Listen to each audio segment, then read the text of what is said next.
नमस्कार दोस्तों, स्वागत है आप सभी लोगों का Sonu study classes YouTube channel में। दोस्तों मैं आप लोगों को NCERT book class 9 Hindi chapter 7 ठेले पर हिमालय गद्य खंड पर प्रश्नोत्तर मैं आप लोगों को इस वीडियो में बताऊंगा। प्रश्न नंबर 1, निम्नांकित गद्यांशों में रेखांकित अंशों की संदर्भ सहित व्याख्या और तथ्यपरक प्रश्नों के उत्तर दीजिए। नंबर 1, ठेले पर बर्फ की सीले लादे हुए बर्फ वाला आया। ठंडे चिकने चमकते बर्फ से भाप उड़ रही थी। मेरे मित्र का जन्म स्थान अल्मोड़ा है। वह क्षण भर उस बर्फ को देखते रहें, उड़ती हुई भाप में खोए रहें और खोए खोए से ही बोलें, यही बर्फ तो हिमालय की शोभा है। और तत्काल शीर्षक मेरे मन में क्रोध गया। ठेले पर हिमालय पर आपको इसलिए बता रहा हूँ कि अगर आप नए कवि हो तो भाई इसे ले जाएं और इस शीर्षक पर 200-300 पंक्तियां बेडोल वेतुकी लिख डालें। शीर्षक मौजू हैं। और अगर नई कविता से नाराज हो, सुललित गीतकार हो तो भी गुंजाइश है। इस बर्फ को डांटे, उतर जाओ। ऊंचे शिखर पर बंदरों की तरह क्यों चढ़े बैठे हो?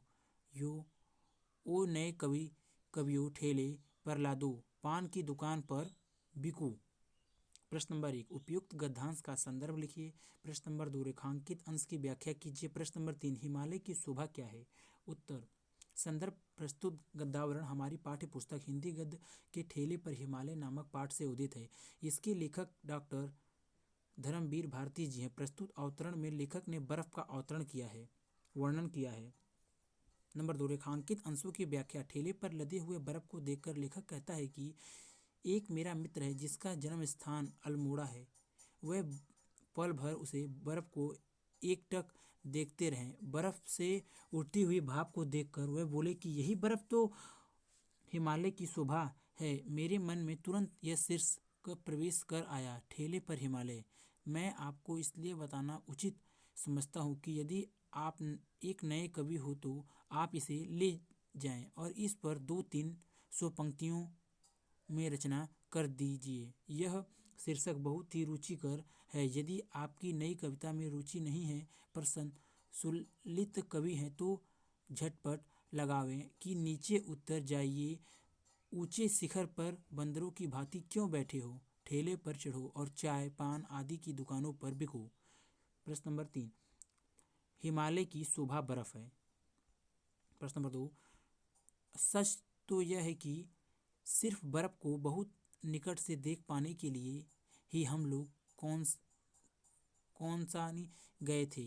नैनीताल से रानीखेत और रानीखेत से मझकाली के भयानक मोड़ों को पार करते हुए कोसी से एक सड़क अल्मोड़ा चली जाती है। दूसरी कोसानी कितना कष्टबद्ध, कितना सुखी और कितना कुरूप है। वह रास्ता पानी का कहीं नाम निशान नहीं। सूखे भूरे पहाड़, हरियाली का नाम नहीं। ढालों को काटकर बनाए हुए टेढ़े मेढ़े खेत जो थोड़े से हो तो शायद अच्छे भी लगे, पर उनको एक रस सिला बिल्कुल शैतान की आंत मालूम पड़ता है। प्रश्न नंबर 1, उपयुक्त गद्यांश का संदर्भ लिखिए। क्वेश्चन नंबर 2, रेखांकित अंश की व्याख्या कीजिए। क्वेश्चन नंबर 3, बर्फ को पास से देखने के लिए लेखक कहाँ गया? उत्तर। क्वेश्चन नंबर 1, संदर्भ प्रस्तुत गद्यावरण हमारी पाठ्य पुस्तक हिंदी गद्य में धर्मवीर भारती द्वारा लिखित ठेले पर हिमालय से लिया गया है। लेखक बर्फ को निकट से देखने के लिए कोनानी जाता है। वह रास्ते में पड़े मुख्य दृश्यों का वर्णन करता है। क्वेश्चन नंबर 2, रेखांकित अंशों की व्याख्या। लेखक बताता है कि कौसानी जाने के लिए नैनीताल से रानीखेत जाना पड़ता है और रानीखेत से मझकाली के दुर्गम मोड़ों को पार करते हुए एक रास्ता कोसी जाता है। कोसी से एक सड़क अल्मोड़ा को जाती है और दूसरी सड़क कोसानी को जाती है। यह मार्ग अत्यंत कष्टप्रद और दुर्गम है। मार्ग में पानी कहीं नहीं दिखाई पड़ता है। सूखे सूखे पहाड़ दिखाई पड़ते हैं। हरे भरे दृश्य देखने को मन तरस जाता है। ढालों को काटकर टेढ़े मेढ़े खेत तैयार किए जाते हैं जो देखने में अच्छे नहीं लगते हैं। क्वेश्चन नंबर 3, बर्फ को पास से देखने के लिए लेखक कोसानी गया। प्रश्न नंबर 3, कोसानी के अड्डे पर जाकर बस रुकी। छोटा सा बिल्कुल उजड़ा सा गांव। बर्फ का तो कहीं नाम निशान नहीं। बिल्कुल ठगे गए हम लोग। कितना खिन्न था मैं। अन्न खाते हुए बस से उतरा ही जहाँ था वहीं पत्थर की मूर्ति सा स्तंभ खड़ा रह गया। कितना अपार सौंदर्य बिखरा था सामने की घाटी में। इसे कोसानी की पर्वतमाला ने अपने आंचल में यह जो अत्यूर की रंग बिरंगी घाटी छिपा रही है, इसमें ये नर और यश ही तो वास करते होंगे। 50 मील चौड़ी यह घाटी हरे मखमली कालीनों जैसे खेत, सुंदर गेरू की सिलाएं काटकर बने हुए लाल लाल रास्ते, जिनके किनारे किनारे सफ़ेद सफ़ेद पत्थरों की कतार और इधर उधर से आकर आपस में उलझ जाने वाली बैलों की लड़ियों सी नदियाँ। मन में वैसाख्यता यहाँ आया कि इन बला की लड़ियों को उठाकर कलाई में लपेट ले, आंखों से लगा लूं। प्रश्न नंबर 1, उपयुक्त गद्यांश का संदर्भ लिखिए। प्रश्न नंबर 2, रेखांकित अंश की व्याख्या कीजिए। प्रश्न नंबर 3, कौन सी घाटी थी जिसमें अत्यंत संदर्भ बिखरा पड़ा था। उत्तर नंबर 1, संदर्भ। प्रस्तुत गद्यावरण डॉक्टर धर्मवीर भारती द्वारा रचित ठेले पर हिमालय नामक यात्रा वृत्तांत से उदित है। यह यात्रा वृत्तांत हमारी पाठ्य पुस्तक हिंदी गद्य में संकलित है। यहाँ नैनीताल से कोसानी तक की यात्रा का वर्णन अत्यंत रोचक ढंग से किया गया है तथा कोसानी की पर्वत श्रृंखला के आसपास के सौंदर्य की झांकी प्रस्तुत की गई है। प्रश्न नंबर 2, रेखांकित अंशों की व्याख्या। धर्मवीर भारती कहते हैं कि कोसानी के सामने की घाटी के सौंदर्य और उसके आकर्षण से खिंचा हुआ मैं मंत्रमुग्ध सा उसे देखता रहा। वह कत्यूर घाटी थी जिसमें अत्यंत सौंदर्य बिखरा पड़ा था। जिस प्रकार कोई सुंदरी अपने सौंदर्य को अपने आंचल में छिपाकर रखती है, उसी प्रकार कोसानी की इस पर्वत श्रृंखला ने कत्यूर घाटी के सौंदर्य को छिपा रखा था। कत्यूर घाटी के संदर्भ में जो आकर्षण है, उससे आकर्षित होकर निश्चित ही प्रेम, सौंदर्य तथा संगीत के उपासक यश और किन्नर यहाँ आते रहते होंगे। तात्पर्य यह है कि इस कत्यूर घाटी के सौंदर्य से आकर्षित होकर देवता भी यहाँ आने के लिए उत्सुक रहे होंगे। यह घाटी लगभग 50 मील चौड़ी है। इस घाटी में हरे भरे खेत भी हैं जो हरी मखमली चादर के समान प्रतीत होते हैं। यहाँ गेरू की लाल लाल सिलाएं काटकर रास्ते बनाए गए हैं जो लाल रंग के हैं और अत्यंत आकर्षक लगते हैं। इन लाल लाल रास्तों के किनारे सफ़ेद पर्वत खड़े हैं जो ऐसे लगते हैं मानो सफ़ेद रंग की कोई रेखा खींचे दी गई हो। उलझी हुई वेलों की लड़ियों की समान नदियाँ वहाँ गती हुई प्रतीत होती हैं। इन संदर्भ ने मेरी मन मोह लिया और सहसा मेरे मन में यह विचार आया कि इन वेलों की लड़ियों को उखाड़कर अपनी कलाई में लपेटकर आंखों से लगा लूँगा। क्वेश्चन नंबर 3, कत्यूर घाटी में अत्यंत सौंदर्य बिखरा पड़ा था।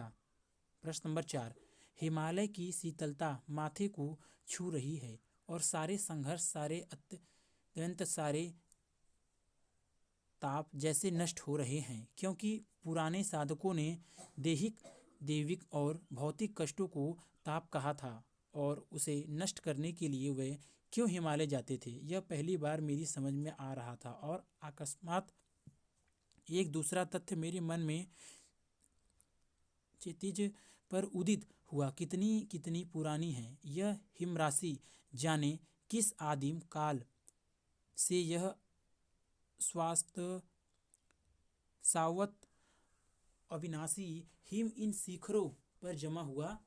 कुछ विदेशियों ने इसलिए इस हिमालय की बर्फ को कहा है चिरंतन हिम। प्रश्न नंबर 1, उपयुक्त गद्यांश का संदर्भ लिखिए। क्वेश्चन नंबर 2, रेखांकित अंश की व्याख्या कीजिए। क्वेश्चन नंबर 3, कुछ विदेशियों ने हिमालय की बर्फ को चिरंतन हिम क्यों कहा है? उत्तर। क्वेश्चन नंबर संदर्भ, प्रस्तुत गद्यांश हमारी पाठ्य पुस्तक हिंदी गद्य में धर्मवीर भारती द्वारा रचित ठेले पर हिमालय नामक पाठ से लिया गया है। इन पंक्तियों में लेखक ने यह बताने का प्रयास किया है कि प्राचीन काल में साधकों के हिमालय पर जाने का क्या प्रयोजन था। क्वेश्चन नंबर 2, रेखांकित अंशों की व्याख्या। लेखक स्पष्ट करता है कि पुराने साधकों ने दैहिक, जैविक और भौतिक कष्टों को ताप की संज्ञा दी थी और वे इस कष्ट से मुक्त होने के लिए हिमालय जाते थे। यह बात मेरी समझ में आई। हिमालय तापे का नाशक और शीतलता का सूचक है। एकाएक मेरे मन में यह विचार आया कि यह हिम राशि कितनी पुरानी है, न जाने किस काल से यह उत्तुंग शिखरों पर जमा हुआ है। इसलिए विदेशियों ने हिमालय की बर्फ को चिरंतन हिम की संज्ञा प्रदान की है। क्वेश्चन नंबर 3, न जाने किस आदिम काल से यह शाश्वत अविनाशी हिम इन शिखरों पर जमा हुआ। कुछ विदेशियों ने इसी पर हिमालय की बर्फ को चिरंतन हिम भी कहा है। प्रश्न नंबर 5, सूरज डूबने लगा और धीरे धीरे ग्लेशियरों में पिघली कीसर बहने लगी। बर्फ कमल के लाल फूलों में बदलने लगी। घाटियां गहरी नीली हो गई। अंधेरा होने लगा तो हम उठे और मुंह हाथ धोने और चाय पीने में लगे, पर सब चुपचाप देखे, गुमसुम, जैसे सबका कुछ छिन गया हो, या शायद सबको कुछ ऐसा मिल गया हो जिसे अंदर ही अंदर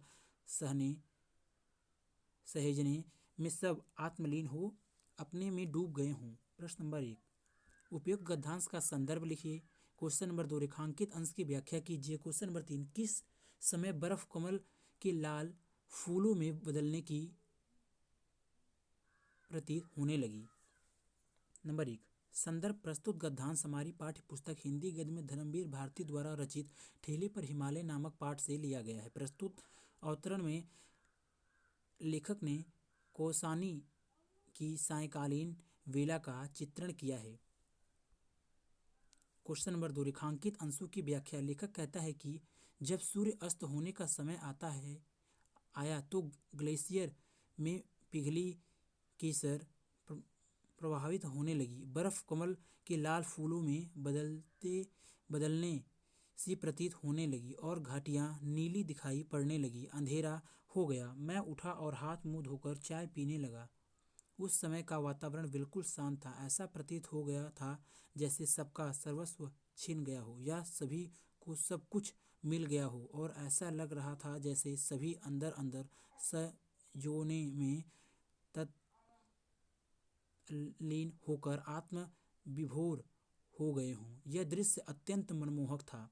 क्वेश्चन नंबर 3, सूर्य अस्त के समय बर्फ कमल के लाल फूलों में बदलने सी प्रतीत होने लगी। क्वेश्चन नंबर 6, आज भी उसकी याद आती है तो मन पीरा उठता है।